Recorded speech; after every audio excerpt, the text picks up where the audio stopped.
Hi and welcome to bexbugoutsurvivor. We've got another bit of tailoring to do. On a previous video what we did was we made a jack lid here for the Bergen, and this was to carry quite a large load, so you could actually fill up your pack full of warm gear and maybe bulky stuff and yet still have the ability to carry a sleep system or a tent underneath. So for large cargo, a nice big jack lid.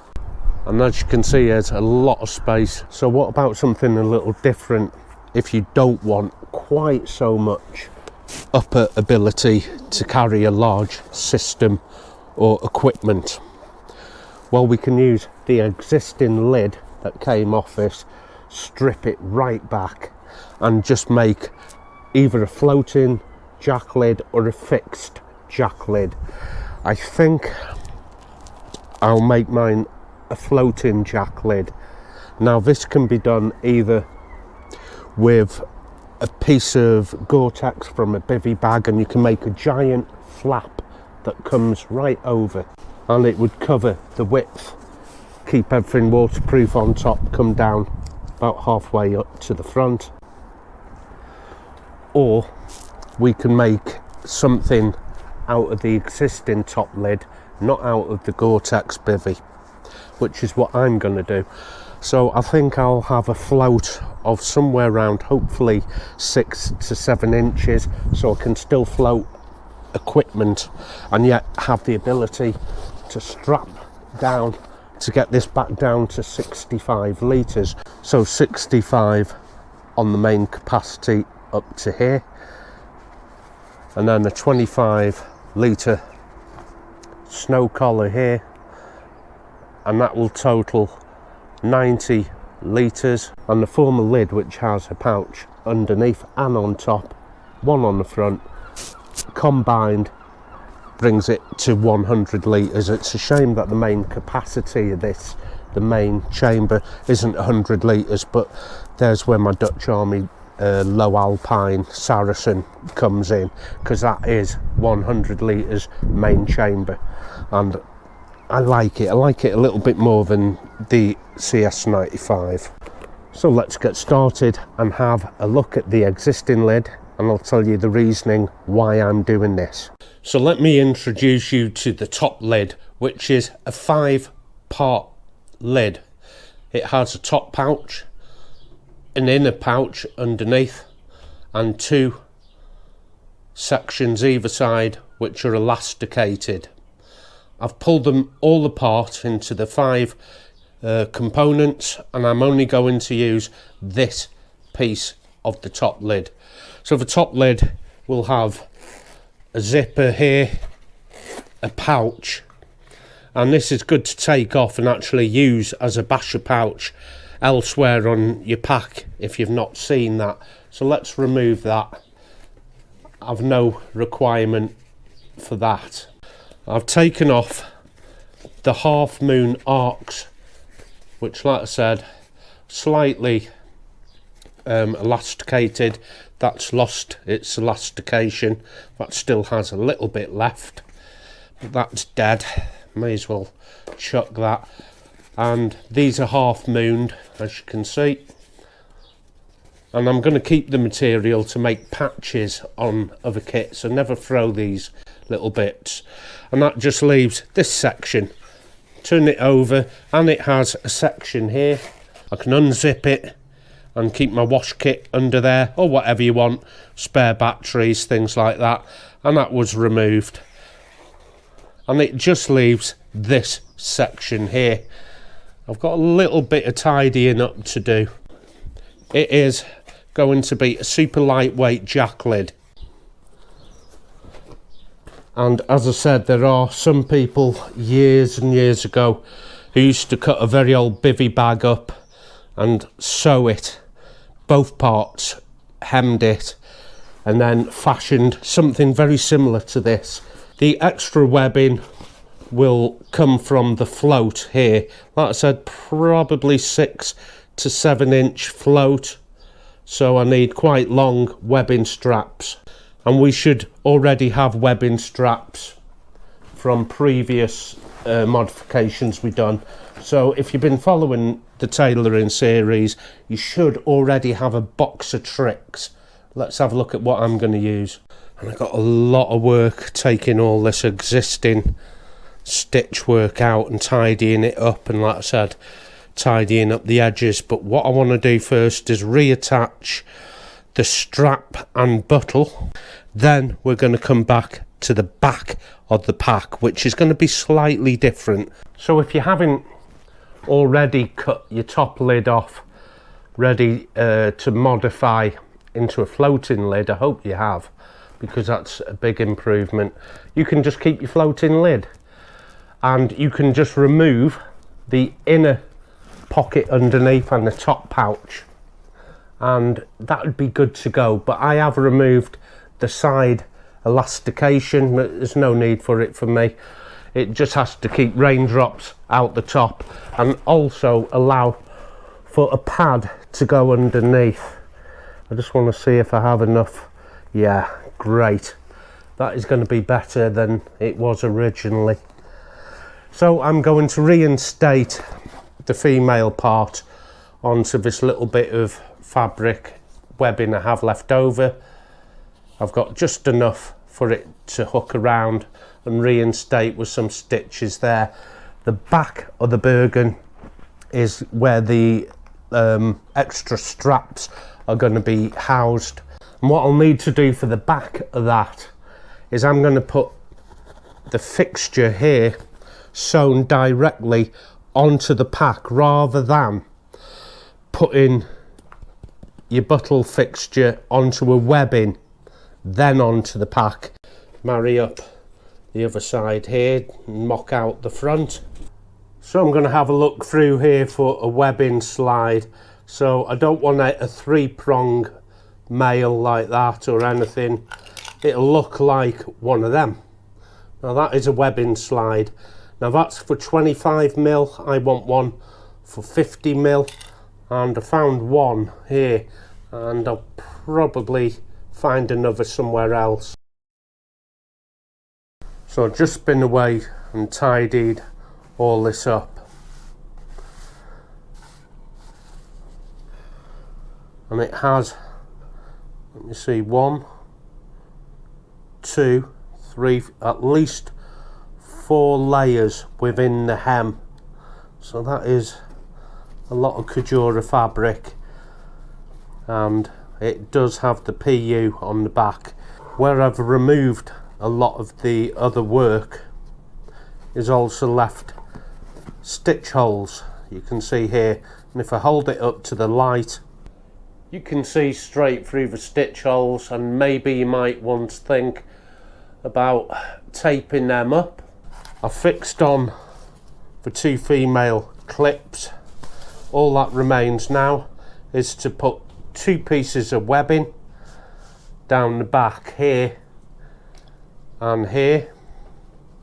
Obviously I want to sew where the existing holes are here. Now this is about maybe 11 inches. Make sure you sew it underneath so the webbing doesn't show. I did promise on another video I would get around to putting new edging grow grain all the way around, because this example is perished all around here. So really that's a job I should do now, but I'm going to come to that and just do it another day at my own leisure. Okay, let's start fixing the straps. Okay, I've put one of the straps on, and I'm not sure what length it is. I'm going to cut them up to size later, but here's what we're left with is the jack flap, which is made from the existing top lid, with the inner pocket removed and the top pouch removed, and there it is sewn on. I've sewn from the inside just a little box square. Now I've used a sewing awl just to make a little square, and corner to corner like that. That's how it looks on the outside, and that will sit like that if my hand was replicating the back of the Bergen. So I have a little flap that covers the existing Bergen. I'm going to put a runner and sew the runner to the pack rather than the runner to webbing and then the webbing to the pack. I'm just going to experiment with that, see if it's going to work or it's not. No reason it shouldn't. At the front I made a couple of very small modifications. Here's how it looks on the outside. You notice this existing band of webbing that covers the existing stitching I have removed. So you can see the zigzag stitching. This jack lid is only to put a pad under or a smaller cargo, maybe a sleeping bag, if I don't want to put the sleeping bag in the pack itself. So this is the left shoulder strap, and to the right of it I'm going to put a runner. Then the webbing for the jack lid goes through the runner, and hopefully that might just be enough. So I'm going to mock up the jack lid. That goes in there quite nice. Got good compression. I'm liking this a lot.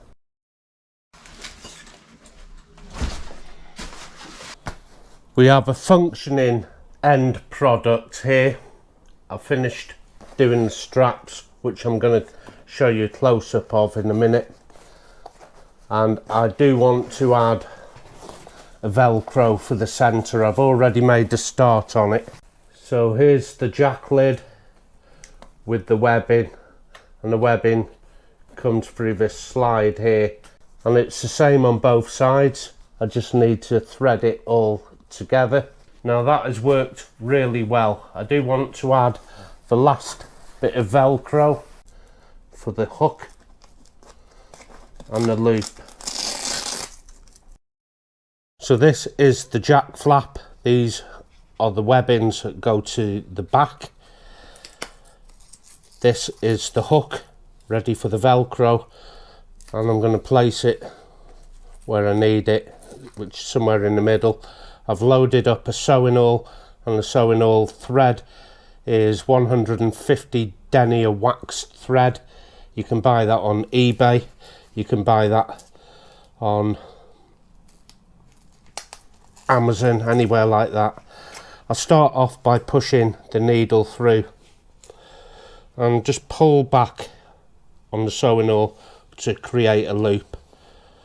I want to bring 50% through so the thread is gone through both the top and come out underneath here, and I'm ready to start sewing. First I need to dictate the length of the actual thread I'm using. Now usually it's about the same amount for the project, which is all the way around here, so that is enough, and I can put in the first stitch.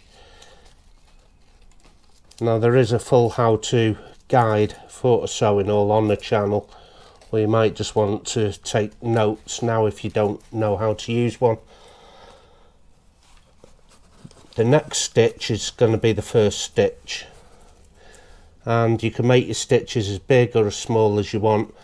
I've gone for about 5mm, so quite big, and I can follow the existing stitching that's actually on the hook and loop, so I can keep it pretty straight and start poking through until it comes through both parties, and I pull back on the sewing awl to create a loop on the recess side, because the top of this sewing awl has a recess.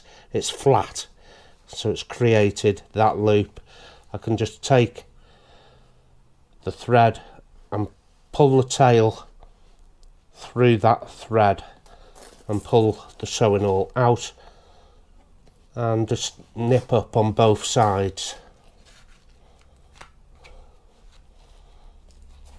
and that's the first stitch in, and it's repeated all the way around. And there's all kinds of gadgets you can use that call themselves sewing alls. Some have a little bobbin in, some have a screw top. Really doesn't matter. A basic sewing awl like this is favoured by myself. I did these straps on the webbing in exactly the same way with the sewing awl. So the velcro is now been sewn on. It's not the best job because of that hole in the grow grain there,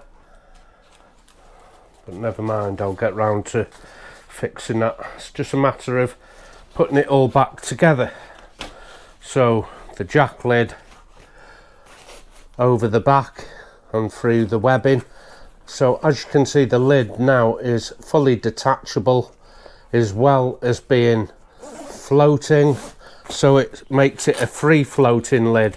And you can see with this part of the webbing slide, all I've done is put a stitch in each of the corners of the actual slide straight onto the pack itself, rather than putting the slide onto a webbing and then the webbing onto the Bergen. So that's what I'm experimenting with. Pull that down, it's covered up the back quite nice. Flick it around,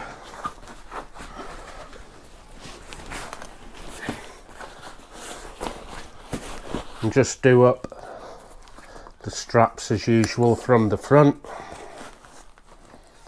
where all the pouches are. Let's see how it looks from the side. As you can see, I don't have the half moon cut out, and it's not really a problem. I mean, no water's going to ingress this pack anyway, and everything is in waterproof sacks. Let's see what it's like as a floating lid, introducing some cargo to the top. I'm just going to loosen it up at the back.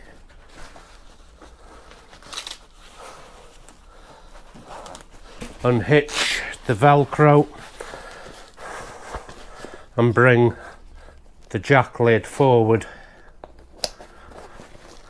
Now the cargo up top could be even a sleeping bag if you don't want to keep the sleeping bag in your main compartment because you have other survival aids or multiple days of clothing for the winter. Round the back and just nip up them two webbing straps. The velcro's not attached now and it floats really nice. Side on, you can see it easily accommodates a roll or a sleeping bag or whatever cargo you want. If you want larger cargo, there's another video of a larger jack lid. This jack lid is just for smaller cargo, sleeping bag and pad at the most. The other one was good for a hot tent and stovepipes and things like that. So depending on your cargo will depend on the type of jack lid you want for your pack. So this is the back piece, the shoulder harness. Lower down is the kidney pad, and on my kidney pad I have a couple of utilities that are sewn on to the actual hip belt or kidney pad itself, and that will accommodate a litre of water there. Obviously the same on the other side, a litre of water there. And if I want extra cushioning for the back, I have the webbing straps going across the back, where I can just slip either a pad or a mat, even an air pad, which I like to do. Very comfortable.